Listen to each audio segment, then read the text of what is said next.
All right, everybody, it is Mix 2011, and as per usual, Windows Phone 7 is coming out with tons of exciting news. So I've got the man, Joe Belfiore, standing next to me to sort of go over all the major announcements and give us some demos of this year's Windows Phone news. Let's start with the announcements. Okay, so today we made a bunch of announcements about developer-related stuff. Not end-user stuff, although some end-user stuff kind of snuck in there. Well, it's a good thing this is a developer audience. Developer audience. So lots of new things. So first, we're trying to have some great new opportunities for you developers to promote your apps and get them found by end users. So that means... So they can make money. Exactly. An overhaul to the marketplace and the marketplace experience, including a new games hub, nice. Better searching and pivots, a really cool feature that's new that extends the kinds of things we've been doing with hubs, where you can find your app in people's hubs by enabling you to get your app in people's search results. So when someone does a search for movies, your app can show up as part of the way that the movie can get handled. I'll show a quick demo of that. Second, tons of new APIs and functionality that let you do integration with the phone. And I'll see if I can remember these. Some great new live tiles stuff, so you can have multiple live tiles and animated live tiles. UI controls, pickers and choosers, access to the contacts database, TCP/IP sockets, built-in database, raw camera access, and a nice sensor API that let you get at the sensors, including our new support for the gyro. That's about all I can remember in that category. And then, that's impressive. And then third, a bunch of stuff related to multitasking.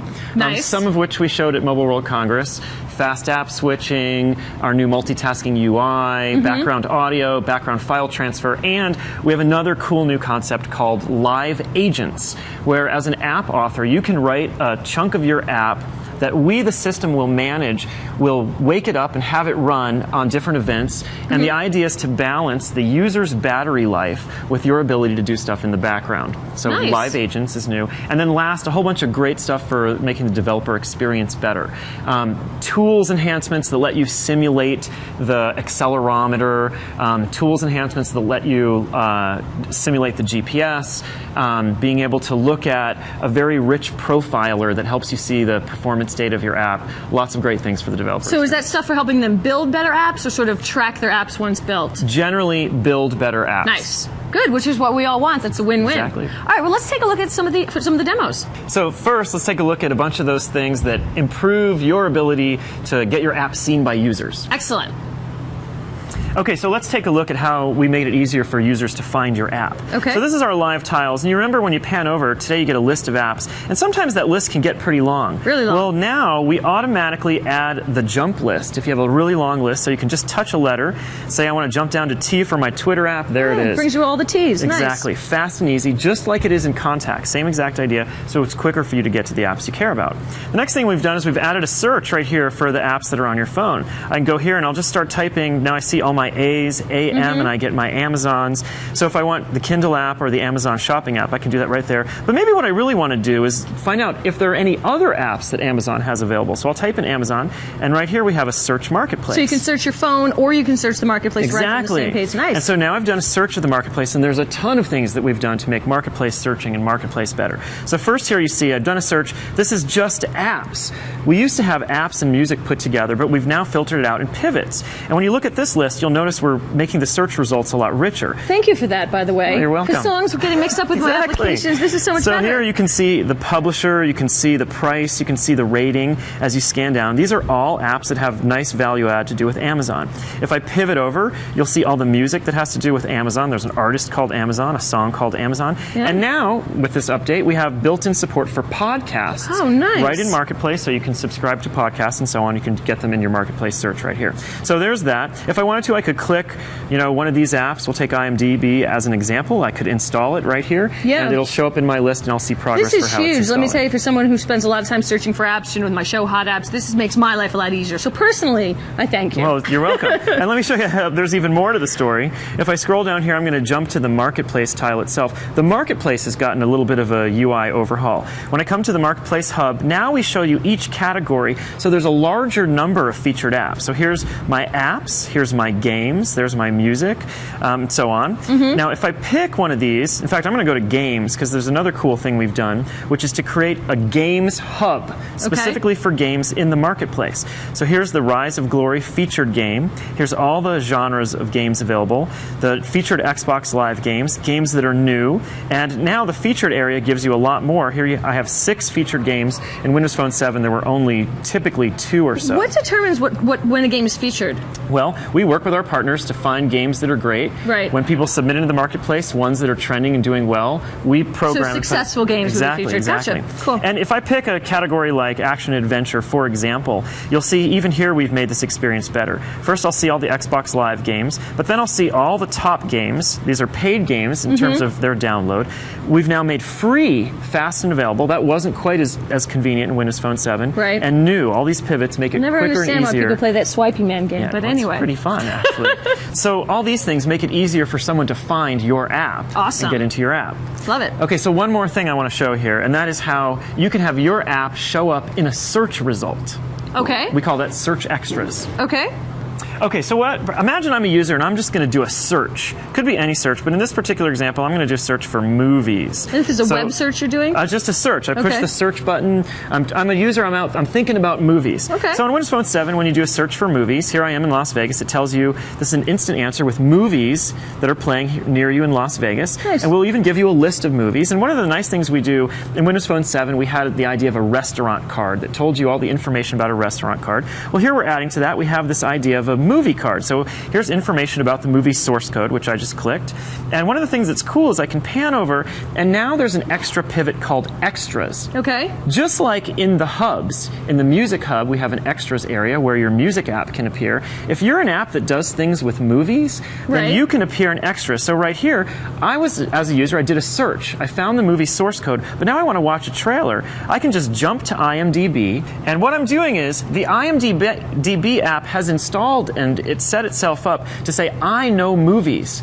Right. When a movie is shown, put me in the extras list, and when the user launches me, as you see, it jumps right into that movie. So any sort of app you have on your phone installed that knows movies will show up in that extras panel. That's right, for a movie. Nice. And any app I have installed on my phone that knows restaurants can show up right there for a restaurant. So if you're an app a great way to find additional apps and a great way to have your apps as a developer be found. Exactly. The idea, just like hubs, when a user goes to the music hub, they want music apps. When the user does a search for a restaurant, we want to be able to connect that restaurant to your app. Absolutely. So it takes fewer clicks for the user and they can get their tasks done better. And sometimes, there's different things I want to know about a restaurant. So I may want to know this person's review, but this person's direction. So having all those apps pop up for me is just all my information right at my fingertips. Exactly. I love it, Joe. Lots of new opportunities for developers to have users find their apps. Great stuff, Joe. Now, what about your next demo? What's the theme of your next demo? Well, there's a whole bunch of features, as I said, that let you deeply integrate with the phone. Okay. Sensors, data, live tiles, all that. So we should take a look at that. Let's do that. Okay, so the first example, a lot of people have been saying, hey, we want to be able to get the raw camera sensor feed so we can do cool things like scan a barcode as in this Amazon app. So let's pretend we want to find a book on Amazon. Okay. We need a book. Oh, look, Joe, I happen to have one. Nice. Look at that. So what's the name of this book? The name of the book is called Question Mark, and it's by Charles Saatchi. Sounds cool. So if I want to find this book using the Amazon app, I can touch the scan a barcode item right there. Now we're going to hold that up if we get the light just right. All right, there we go. I got a buzz. Amazon found the book, Charles Saatchi, question mark, sure enough. And now I could just buy the book. That's amazing. So that's cool, but the demo doesn't end there. No. That's a sort of a basic thing. You would expect to be able to get the camera feed and do the barcode, so that's cool. But where we're going a step farther is enabling you as app vendors to not just do those things, but also integrate with the phone in a more deep way. So you can see here, I have a button right here that will let me pin that barcode scanning to my start experience. Now imagine you're an active barcode scanner. Right. You want to put a live tile right up there on the front of your start menu, so anytime you want, you just touch that, and voila, you're very quickly launched right into the Amazon barcode scanner. So the idea is that apps can have more than one live tile that point to locations inside the app, so the user can choose which thing they want to have. So you can get to it from all sorts of different ways. Exactly. Awesome. All right, so that was the camera. What about other sensors? Oh yeah, one of the nice things that we're announcing in this release is support for the gyro. So I have a cool demo app here, Layer, that shows you. Not this. That's cool too. But this shows you how you can use the gyro in a really nice way. Okay.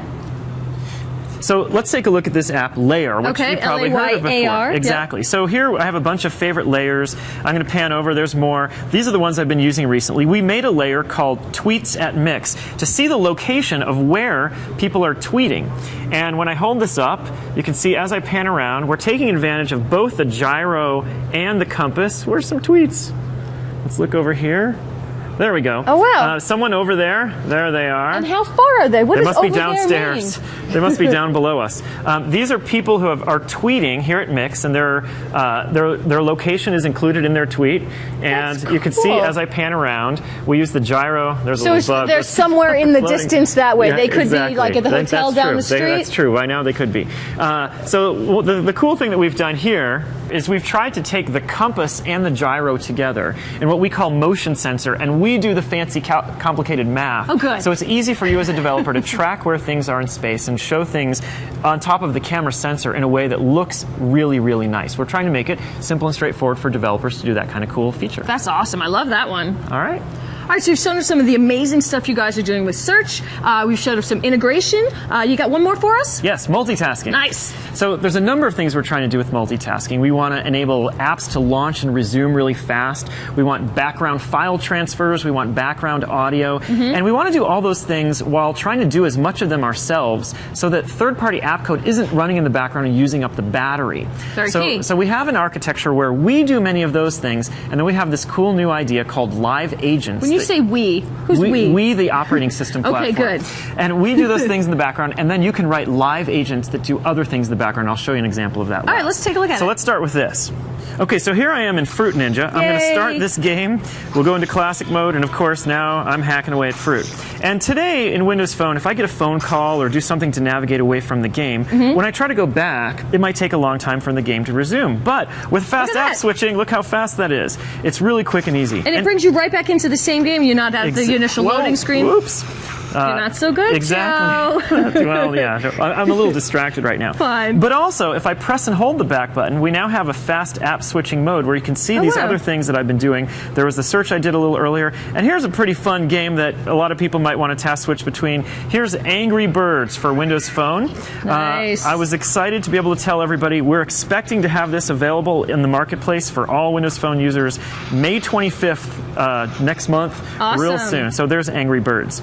Then the last thing I wanted to show is sort of one application that pulls these things together. This is a Qantas app that takes advantage of background live agents and some of that phone integration stuff I was talking about. So let's imagine I actually need to be headed to the airport because I have this flight. Are you going to Australia? Well, I am. I have this flight Las Vegas to Los Angeles at 11:40 a.m. And then tomorrow I go from Los Angeles to Melbourne.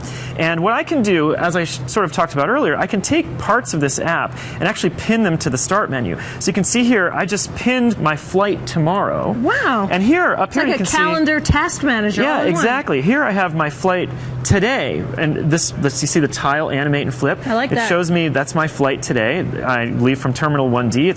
It's on time at 10:30. And here tomorrow, I could check in. So I'm going to touch that tile to launch into the part of the Qantas app for my flight tomorrow. And you can see, I jumped right in. Here I am at this flight. I can see arrival information. It's 73 and sunny in Melbourne. I can see my booking. I can see it at a glance. And if I navigate back away, one of the cool things that's happening is one of these live agents in the background is going to notify me. There we go. There's an alarm. I need to get going to the airport to make my flight to Las Vegas. So I'm going to, to make my flight from Las Vegas to Los Angeles. And the other thing that happened in the background was that same live agent has changed this tile. You can see now it says, get to the airport. Right. And it's red. So now when I jump into the app is giving me a warning. It's not sure I'm going to make it because it knows my location. It's been tracking that in the background the whole time. I can pull this down. It knows how far you are from the airport? Exactly. I can pull this down and it gives me other flight options if I want to take one of those. Or you can see right here, one of the new launchers and choosers we have is a quick way for an app to launch into getting you directions. So here I could get directions from here to the airport. So that's one quick example of an app that kind of puts all those things together. Multiple live tiles, background live agents, helping a user get into the useful parts of the app and making things easy for you. Awesome. Simplifying your life. Thank you so much. You guys have been busy over at the Windows Phone team. This is a lot of news, and I really appreciate your time. And that's it. That's it from Mix 2011. Thanks, Joe. Thanks.